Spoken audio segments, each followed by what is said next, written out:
Coming up on Influencing Entrepreneurs.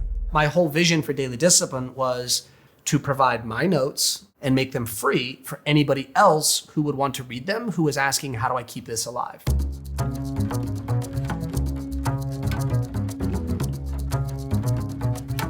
This season of Influencing Entrepreneurs is brought to you by the Entrepreneurs Organization of Charlotte and Spherical Media.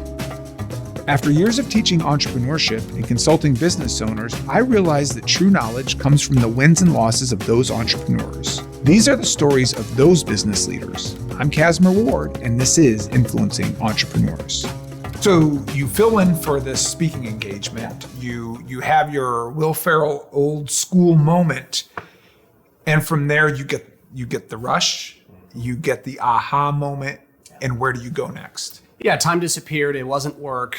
And I mentally and emotionally was just like, it was just clarity. It was full traction.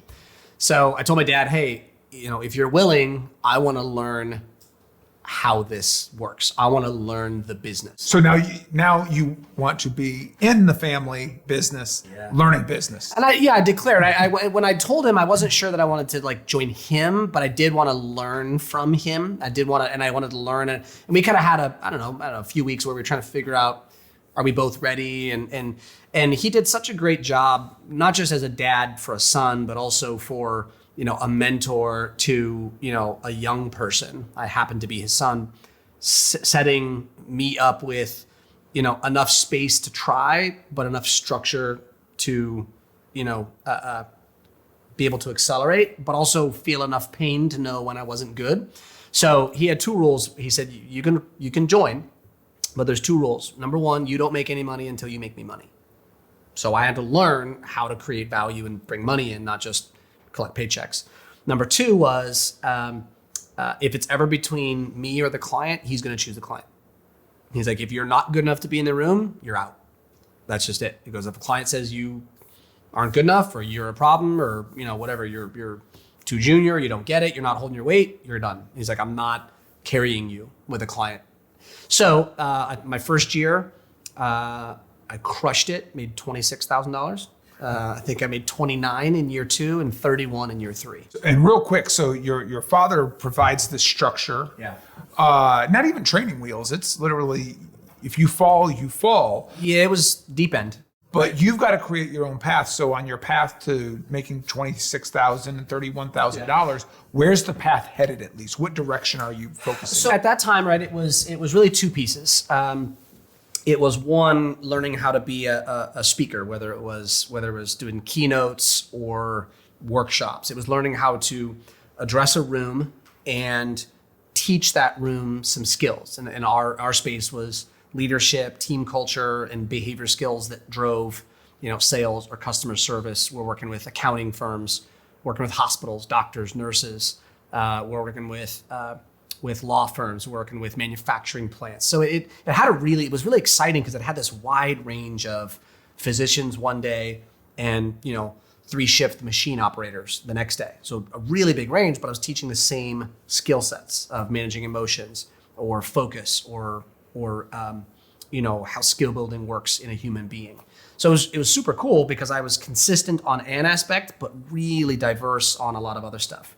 And so the path was learning how to do that. And then the second part of the path was learning how to build projects that added value to the business, where I wasn't a one-time $2,000, $1,500 speaking event. It was a $100,000 6-month project to help them navigate. For example, a real one at the time, still going on, a 6-figure project of how to guide people with personal change through electronic medical record change.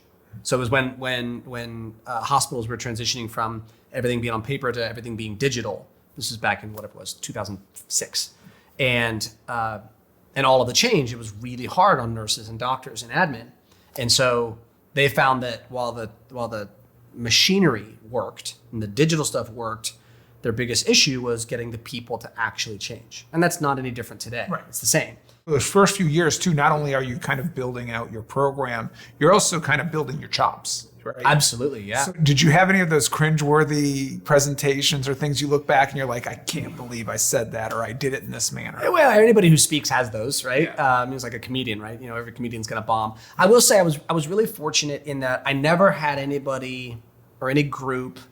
The fear when you're young, I should say the fear when I was young. Not that I'm not, right? Age is just an idea, right? But when I was younger, in my early 20s, my concern was not being taken seriously because of age. And so I never had any experience like that. I had certainly some people who didn't like my presentations, but I still have that. I was just telling a group today, if there's more than 50 people in a room, somebody in that room is not gonna like what I say, and that's okay. It's fine.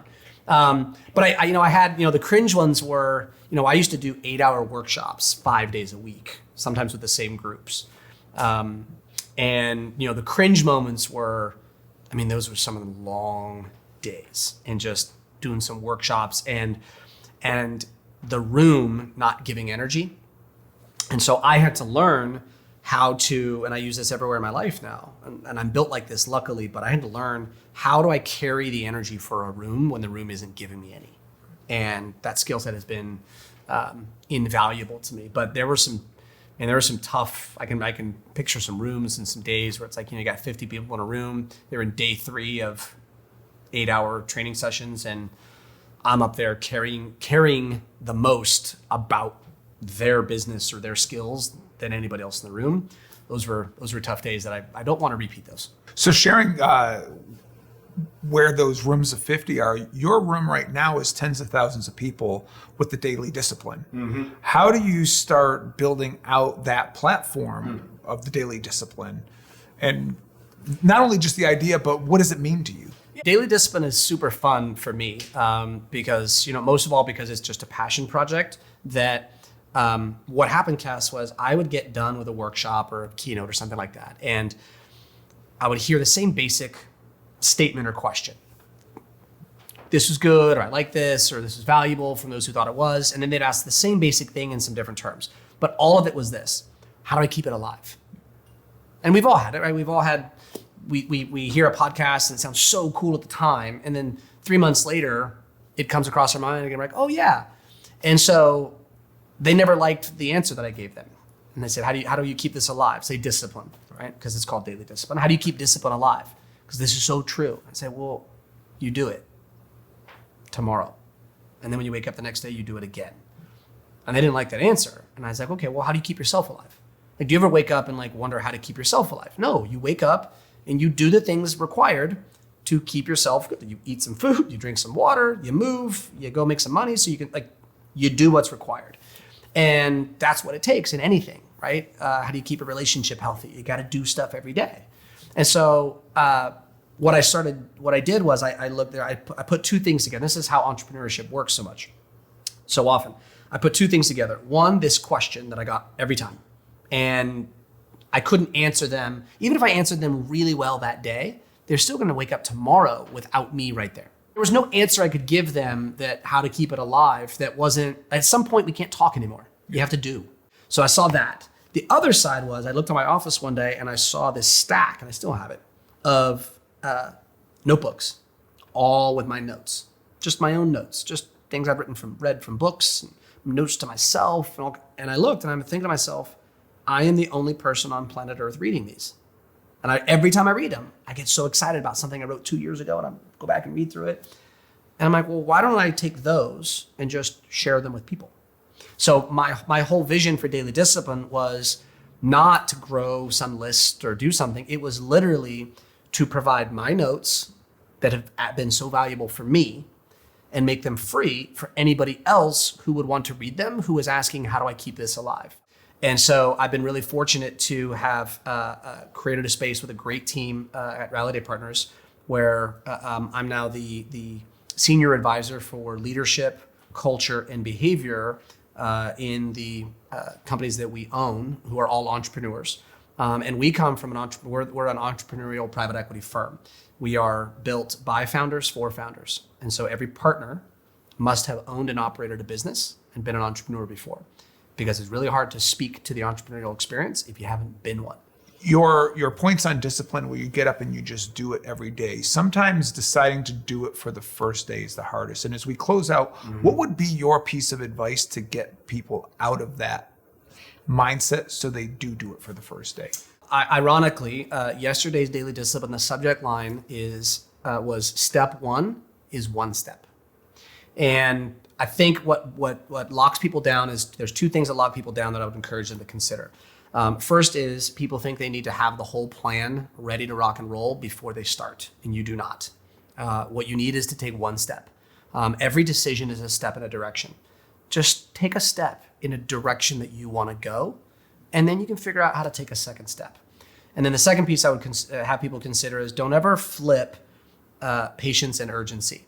Urgency has to sit in the day, and patience has to sit over years. And so I call it the 24 by 24 strategy. Think in 24 hours of action, but match it with 24 months of patience. And when you can merge those two things, that's when you get the magic. Excellent. Well, thank you so much for sharing. We really appreciate it. Influencing Entrepreneurs is brought to you by the Entrepreneurs Organization of Charlotte and Spherical Media. Thanks for watching. Be sure to subscribe to our YouTube channel at youtube.com/Nexagy Education or visit CassmerWard.com to catch up on previous episodes.